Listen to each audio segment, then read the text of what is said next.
আসসালামু আলাইকুম। আমি আছি আপনাদের সাথে মোহাম্মদ ইমাম মাহাদি। আজকে আমি কথা বলবো আহ্বান গল্প বিভূতিভূষণ বন্দ্যোপাধ্যায়।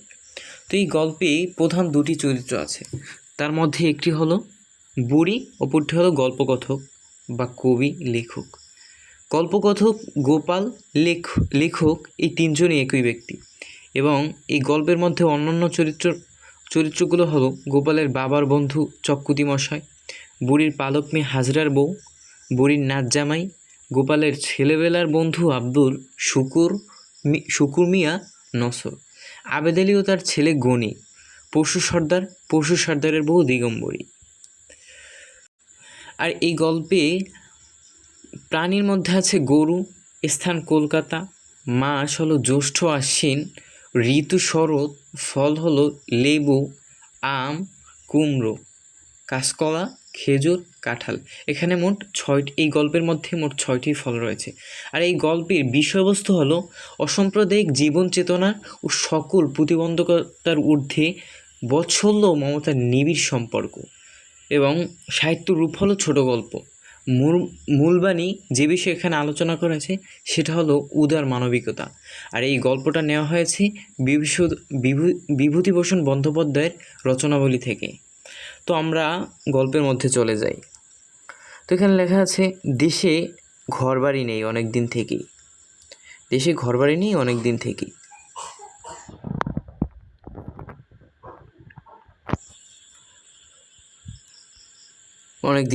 পৈতৃক বাড়ি যা ছিল ভেঙে চুরে ভিটিতে জঙ্গল গজিয়েছে। এখানে কবির কথা বলছেন বা কবি নিজেই বলছেন যে দেশে ঘরবাড়ি নেই অনেক দিন থেকেই।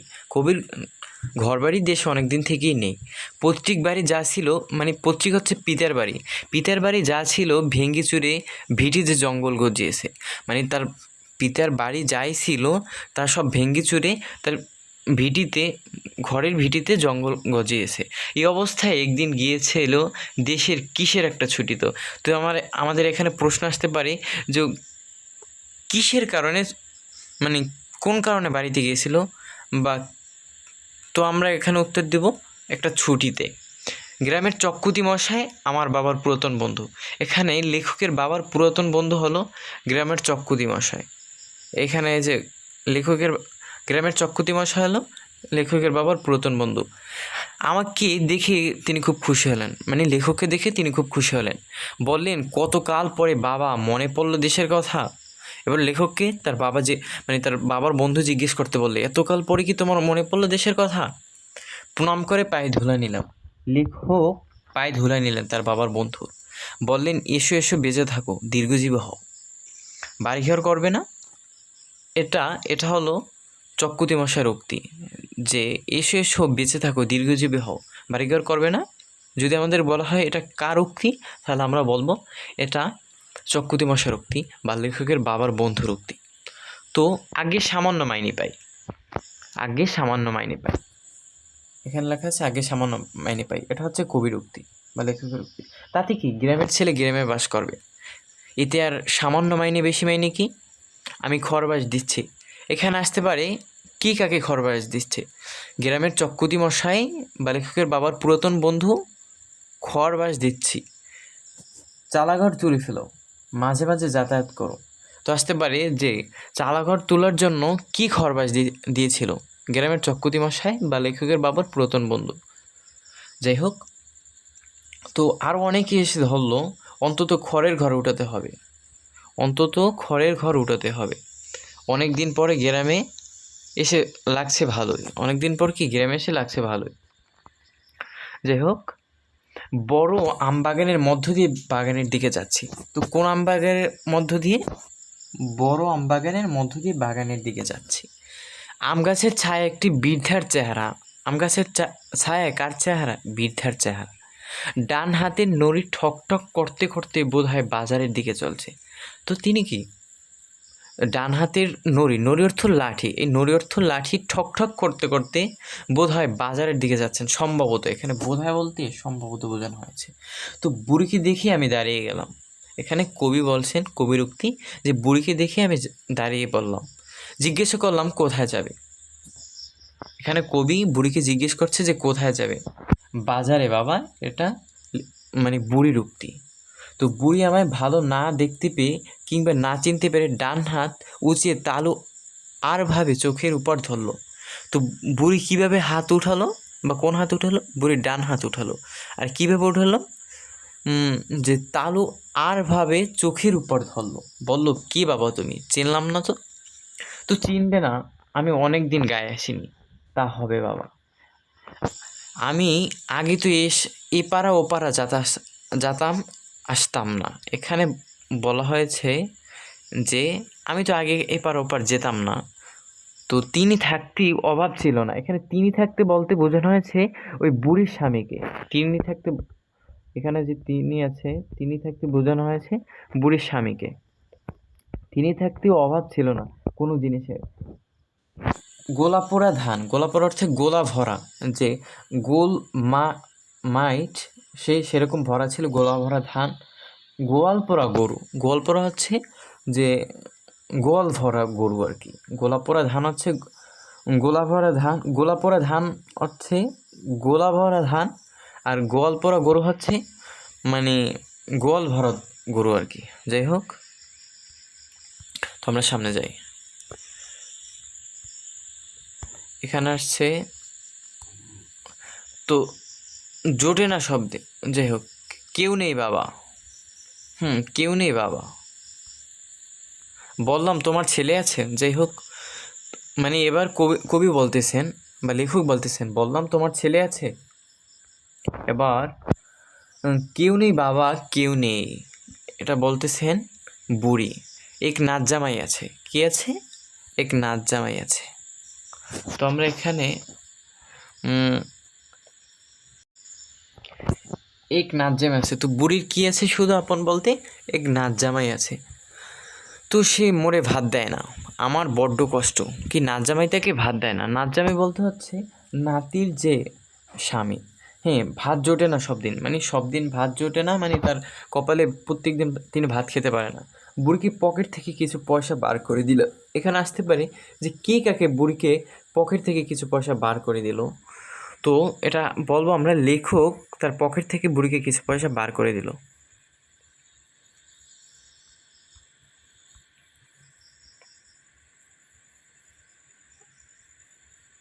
তো বুড়ি থেকে তার পকেট থেকে কিছু পয়সা বার করে দিল। ব্যাপারটা একটু চুকি ভেবেছিলাম। এখানে আসছে যে ব্যাপারটা এখানে চুকি যাবে ভেবেছিলাম। তো মানে কবি বলতেছেন যে বুড়িকে মানে বুড়ি তো তার কাছে বলছে যে তার নাচ জামাই প্রতিদিন তাকে ভাত দেয় না, যার কারণে প্রতিদিন তাকে ভাত দেয় না, এই জন্য প্রতিদিন তিনি খেতে পারেন না।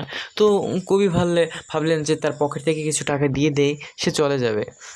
এই জন্য তিনি বলছেন ব্যাপারটা এখানে চুকি যাবে ভেবেছিলাম, কিন্তু তা চুকলো না। মানে ব্যাপারটা এখানেই শেষ হয়ে যাবে বা মিটে যাবে, কিন্তু সেটা আর মিটলো না। পরের দিন সকালে ঘুম থেকে উঠেছি। তো কখন ঘুম থেকে উঠেছে আসতে পারে, আমি আন্ডারলাইন করে দিচ্ছি যে পরের দিন সকালে ঘুম থেকে উঠেছি। এমন সময় সেই বুড়ি লাঠি ঠক ঠক করতে করতে হাজির উঠানে। এখানে আমি আন্ডারলাইন করে দিচ্ছি। তো আসতে পারে কখন বুড়ি আসলো লাঠি ঠক ঠক করতে করতে। তো সকালে আসলো। তা কোথায় আসলো? উঠানে। থাকে এক গেতে বুড়োর বাড়ি। তো কবি থাকে কোথায়? গেতি বুড়োর বাড়ি। গেতি হচ্ছে আত্মীয়। গেতি খুড়োর বাড়ি, সরি। গেতি শব্দের অর্থ হচ্ছে আত্মীয়, খুড়ো অর্থ চাচা, আর বাড়ি তো বাড়ি। তো গেতি খুড়োর বাড়ি এক আত্মীয় চাচার বাড়ি আর কি। যাই হোক, তিনি বললেন ও হলো জমির করাইতির স্ত্রী। এবার তার যে গেতিখুড়ো আছে কবি, তিনি ওই বুড়িকে মেনশন করে বলতেছেন ও হলো জমির করাতির স্ত্রী। জমির হলো ওই বুড়ির স্বামীর নাম, আর করাতি হলো যে তিনি করাতের কাজ করত বা করাত দিয়ে কাট কাটতো, এরকম কাজ করতো। অনেক দিন আগে মারা গিয়েছে জমির। তো বুড়ির স্বামীর নাম হলো জমির। বুড়ি উঠানে দাঁড়িয়ে বলল, ও বাবা, বোধহয় চোখে একটু কম দেখে। এবার কি এখানে আসতে পারে কি যে বুড়ি একটু চোখে কম দেখে। বুড়ি কি চোখে একটু কম দেখে। বললাম এই যে আমি এখানে, বললাম এই যে আমি এখানে। আমার খুড়োমশাই বুড়িকে বুঝিয়ে দিলেন আমি কে। আমার খুড়োমশাই অর্থাৎ আমার চাচা বুড়িকে বুঝিয়ে দিলেন বা জানিয়ে দিলেন যে কবি কে। সে উঠোনের কাঁঠাল তলায় বসে আপন মনে খুব খানিকটা বকে গেল। সে বুড়ি কোথায় বসলো? বুড়ি উঠোনের কাঁঠাল তলায় বসে আপন মনে খুব খানিকটা বকে গেল। পরদিন কলকাতায় চলে গেলাম। তো কবি কখন কলকাতায় গেল? পরদিন কলকাতায় চলে গেল, ছুটি ফুরিয়ে গেল। কী কারণে কলকাতায় গেল? ছুটি ফুরিয়ে যাওয়ার কারণে সে কলকাতায় গিয়েছে। তো কয়েক মাস পর জ্যৈষ্ঠ মাসে, এরপর যখন গ্রামে যখন কবি আসছিল, এরপরে চলে যাওয়ার পরে কখন কবি আসে আবার ফিরে গ্রামে? তো কবি আসে কয়েক মাস পরে জ্যৈষ্ঠ মাসে গরমের ছুটিতে। আবার আমার নতুন তৈরি খড়ের ঘরখানাতে এসে উঠলাম। তো কয়েক মাস পর যখন জ্যৈষ্ঠ মাসে গরমের ছুটিতে আসছিল কবি, তো তিনি উঠে আসার পরে তার খড়ের ঘরখানাতে মানে উঠল। যাই হোক, আর এই খড়ের ঘরখানা তোলার জন্য যে বাঁশ দিয়েছিল এবং আরও যা যা দিয়েছিল, এটা কিন্তু তার ওই যে চক্কুতি মশাই দিয়েছিল। যাই হোক, কলকাতাতে কর্মব্যস্ত এই এই কয়েক মাসের মধ্যে বুড়িকে একবারও মনে পড়েনি। কলকাতায় যে কবি এতদিন কর্মব্যস্তর মধ্যে ছিল, এর মধ্যে তার একদিনও এই কয়েক মাসের মধ্যে বুড়িকে একবারও মনে পড়েনি, বা এখানে এসেও হঠাৎ মনে পড়ার হয়তো কথা না। কলকাতায় বসে তো মনে পড়েই না। এরপরে যখন বাড়িতে আসলো, এরপরও মানে বুড়ির কথা মনে পড়ার কোনো কথা না। তো যদি সে তার পরের দিনই সকালে আমার ঘরের নিচু দাওয়ায় এসে না পড়তো, বুড়িকে তো মনে পড়তো না। যদি এই বুড়ি পরের দিন আসতে পারে, যে বুড়ি যখন মানে কবি যখন আসছিল পরের বার ছুটিতে, তো কবি যখন আসছিল পরের বার ছুটিতে, তো বুড়ি কখন আসছিল? তো পরের দিন আসছিল। কোন টাইমে? সকালবেলা। তো আমার ঘরের নিচু দাওয়া হচ্ছে বারিন্দায় এসে না বসে পড়তো। এবার কবি বলতেছেন, যদি সে তার পরের দিনই সকালে আমার ঘরের নিচু দাওয়ায় এসে না বসে পড়তো, যদি এই বুড়ি যদি বারিন্দায় এসে না বসতো পরের দিন, তাহলে হয়তো বুড়িকে আর মনে পড়তো না। এবার কবি বলতেছেন, কি বুড়ি ভালো আছো? ময়লা ছেঁড়া কাপড়ে এক প্রান্ত থেকে গোটা কতক আম খুলে আমার সামনে মাটিতে রেখে বলল, আমার কি মরণ আছে রে বাবা। এবার আসতে পারে যে ময়লা ছেঁড়া কাপড়ে, বুড়ির কাপড়টা ছিল তখন কেমন? ময়লা ছেঁড়া কাপড়ে। তো গোটা কতক আম খুলে আমার সামনে মাটিতে রাখলো। আসতে পারে যে কতটুকু আম আনছিল বা কয়টা, তো গোটা কতক আম খুলে কোথায় রাখছিল? আমার সামনে মাটিতে রেখে বলল, আমার কি মরণ আছে রে বাবা। তো এটা কি বলছে? বুড়ি বলছে। এবার কবি জিজ্ঞেস করলাম, ও আম কিসের? বুড়ি যে তার সামনে এই মাটিতে আম রাখছিল, তো কবি জিজ্ঞেস করলেন, ও আম কিসের? দন্তহীন, দন্ত হচ্ছে দাঁত, মানে হীন হচ্ছে নাই। তো দন্তহীন মুখে একটু হাসাবার চেষ্টা করে বলল, মানে বুড়ি এবার একটু জোকস করে বলতে চাইলো বা বলল, ও আমার গোপাল, তোর জন্যে নিয়ে এলাম। গাছের আম বেশ কড়া মিষ্টি, খেয়ে দেখ এখন, বড় ভালো লাগলো। এবার এটা কবি বলতেছেন যে তার জন্য জাম নিয়ে এসলো এবং বলল যে খেয়ে দেখ ও আমার গোপাল। এবার কবি বলতেছেন বড় ভালো লাগলো। গ্রামে অনেক দিন থেকে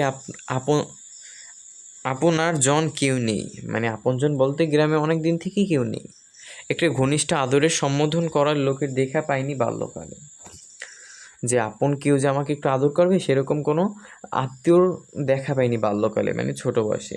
মা পিসিমা, এখানে আছে মা পিসিমা মারা যাওয়ার পর থেকে। মা পিসিমা যখন মারা গিয়েছিল ছোটোবেলায়, বাল্যকালে তার মা পিসিমা মারা গিয়েছিল। তো এরপর থেকে তার গ্রামে আসার পর বা গ্রামে এরকম আপন কেউ ছিল না। যাই হোক, তো এবার আসি। তো পর থেকে বুড়ি বললে, খাও কোথায় বাবা? এবার বুড়ি জিজ্ঞেস করলেন, তুমি যে আসছো তুমি কোথায় খাও? এবার কবি উত্তর দিচ্ছেন, খুড়োমশাইয়ের বাড়ি। যে খুড়োমশার বাড়ি আমি ভাত খাই, বেশ যত্ন করে তো ওনারা। এবার বুড়ি জিজ্ঞেস করতেছে, তো তুমি যে খাচ্ছ তারা তো খুব যত্ন করছে তোমাকে? হুম, তা করে। এবার কবি বলছেন তা করে। দুধ পাচ্ছা ভালো? তুমি কি দুধ পাচ্ছ? হ্যাঁ, মানে দুধ কি খেতে পারতেছো? এবার কবি বলতেছেন, ঘুটি গোয়ালিনী দেয় মন্দ না, মন্দ না, ঘুটি গোয়ালিনী দেয় মন্দ না। তো এরপরে দেখি আমরা, এবার অপর লাইনে আমরা চলে আসছি। তো যাই হোক, ও বাবা ওর দুধ। এবার এবার বুড়ি বলতেছে যে ঘাটি গোয়ালিনী যে দুধ দেয়। এবার কবি বললো যে ঘাটি গোয়ালিনী দুধ দেয়। এরপর মানে বৃদ্ধা বলতেছে যে ও বাবা, ও বাবা ওর দুধ, চোর দুধ তো খুবই খারাপ, ও বাবা ওর দুধ।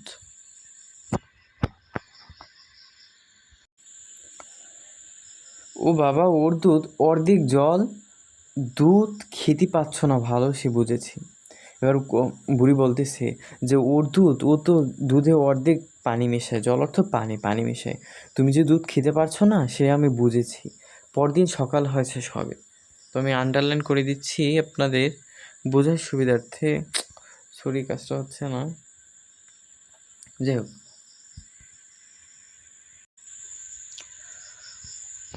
পরদিন সকাল হয়েছে সবে, পরদিন সকাল হয়েছে সবে, এরকম হয়ে যাচ্ছে কেন?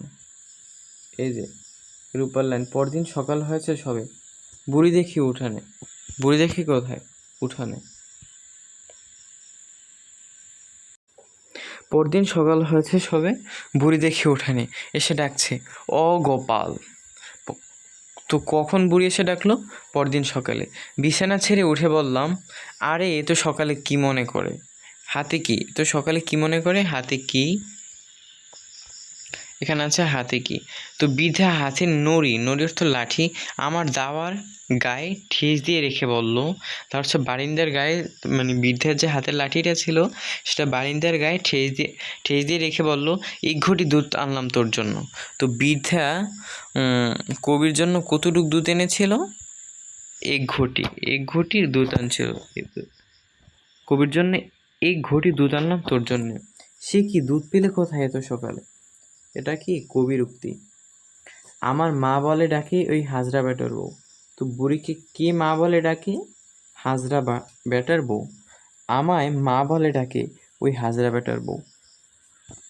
তারও কেউ নেই। তো হাজরা বেটার বউরও কি কেউ নেই। মোর চালা ঘরের পাশে ওর চালাঘর। তো হাজরা বেটার বউয়ের চালাঘর কোথায়? সেটা হলো যে বুড়ির চালাঘরের পাশে। ওরে কাল রাত্রে বলে রেখেছিলাম। তো বুড়ি কখন মানে কবির জন্য দুধ আনতে বলে রেখেছিল? কাল কাল রাত্রিতে, মানে গতকালকে রাত্রিতে আর কি। বলি বউ আমার গোপাল দুধই খেতে পায় না। এবার বলল যে বউ আমার গোপাল দুধ খেতে পায় না, মানে তার হাজরা বেটার বউরও বলল যে বউ আমার গোপাল তো দুধ খেতে পায় না। তাই আজ ভোরে উঠে দেখি আমারে ডাকছে, ও মা তোমার গোপালের জন্য দুধ নিয়ে যাও। এখানে ও মা ওঠো, মা ওঠো, তোমার গোপালের জন্য দুধ নিয়ে যাও, এটা উক্তি হলো হাজরা বেটার বউর আর কি। আচ্ছা কেন বলতো তোমার এসব? এই উক্তিটা হলো কবির। আচ্ছা কেন বলো তো এসব তোমার? এরকম আর কখনো করবে না। কত পয়সা দাম দিতে হবে বলো? এটা কবি বলছেন। কতটা দুধ? বুড়ি একটু ঘাবড়ে গেল যে বুড়ি তো ভালোবেসে এনেছিল, কিন্তু কবি যে তাকে দাম দিতে যাবে সেটা তো সে জানতো না। তো এই জন্য একটু ঘাবড়ে গিয়েছিল। ভয়ে ভয়ে বলে কেন বাবা, পয়সা কেন? পয়সা না তো তুমি দুধ পাবে কোথায়? এবার মানে বুড়ি বলতেছেন, কেন তুমি আমাকে পয়সা দেবে কেন বাবা? তো কবি বলতেছেন, পয়সা যদি তোমাকে না দেই তো তুমি দুধ পাবে কোথায়? তো ওই যে বললাম বাবা আমার মেয়ের বাড়ি থেকে। এবার বৃদ্ধা বলতেছেন যে ওই যে বললাম আমার মেয়ের বাড়ি থেকে, ওই যে হাজরা বেটার বউ আর কি। তা হোক তুমি পয়সা নিয়ে যাও। এবার কবি বলতেছেন, তা হোক তুমি পয়সা নিয়ে যাও, সেও তো গরিব লোক। বুড়ি পয়সা নিয়ে চলে গেল বটে।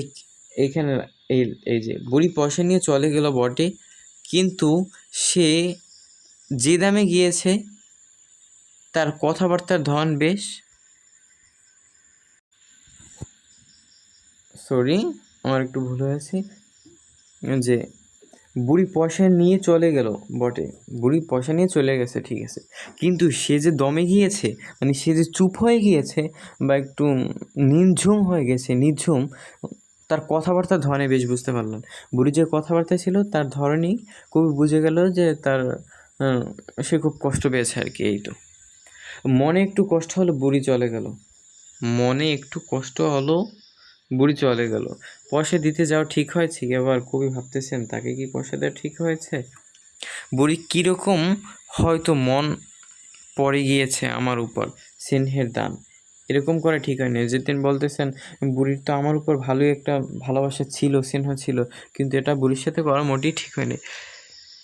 তো যাই হোক, এরপর বুড়ি কিন্তু এই অবহেলা গায়ে মাখলো না আদৌ। তো বুড়িকে যেরকম অবহেলা করলো বা একটু টাকা দিল যার কারণে একটু বুড়ি কষ্ট পেলে, কিন্তু এতে কিছু বুড়ি মনেই করলো না। প্রতিদিন সকাল হতে না হতেই সে এসে জুটবে, ও গোপাল এসে বলে, ও গোপাল এই দুটি কচি শশার জালি মোর গাছে রে নাও। তো সকালে এসে কি বললো, এই দুটি কচি শশা, মানে কচি বলতে খুব ছোট, মানে নরম আর কি, নরম শশার জালি মোর গাছে, এই নাও নুন দিয়ে খাও, খাও দিকিন মোর সামনে। এবার বুড়ি বলতেছেন এই শশা দুটি আমার গাছে, তো আমার সামনে তুমি নুন দিয়ে খাও তো, বা লবণ দিয়ে খাও তো। এবার কবি বলতেছেন, বুড়ি তোমার চলে কিসে, তুমি যে চলো কিসে চলো, মানে টাকা পয়সা তো তোমার নাই, তো তুমি চলো কিভাবে?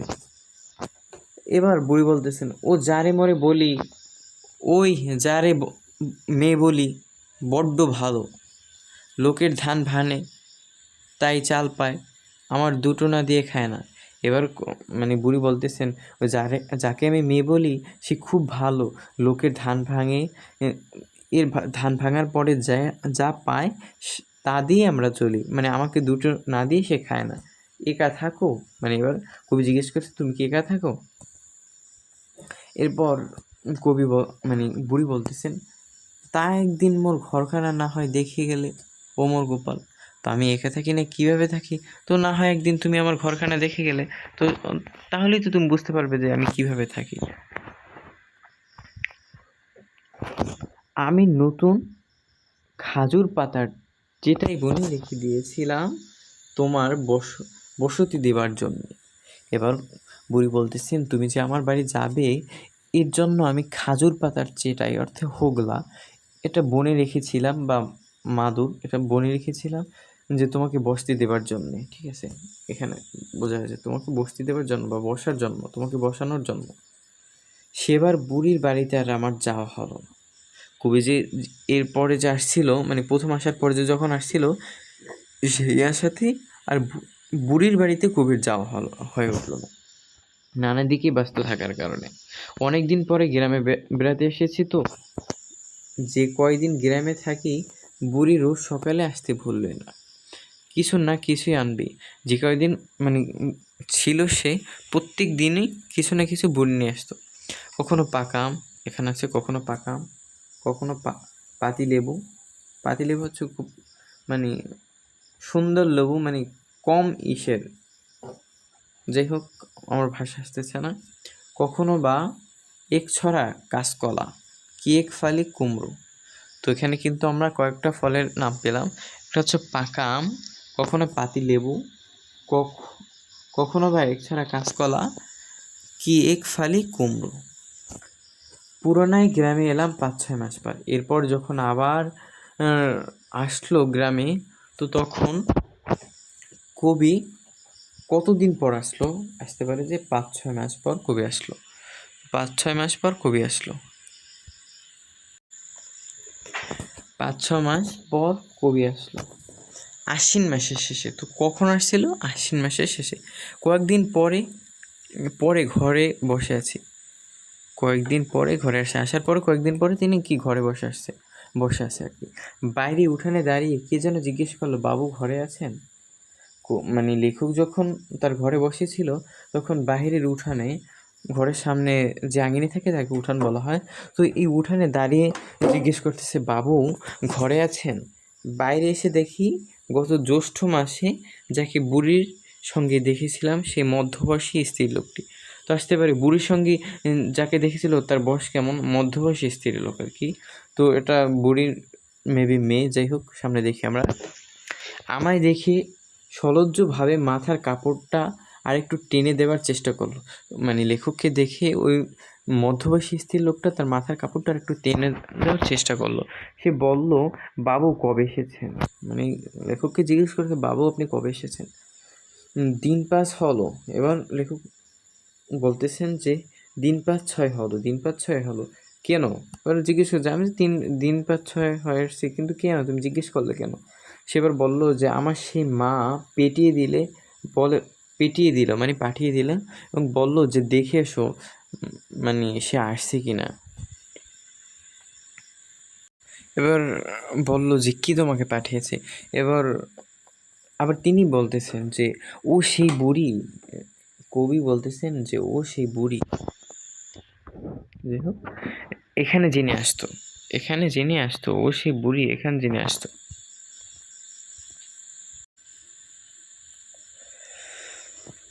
তেনার বড্ড অসুখ। এবার বলতেছেন যে তেনার ওই বুড়ির খুব অসুখ, তেনার বড্ড অসুখ। এবার বোধহয় বাঁচবে না। গোপাল কবে আসবে? অস্থির আমার রোজ শুধ হয়। এবার ওই মহিলা লোকটা তাকে বলতেছে যে গোপাল কবে, ওই মানে বৃদ্ধ লোকটা ওই তার মেয়েকে বলতেছেন যে গোপাল কবে আসবে সেটা আমাকে বলো,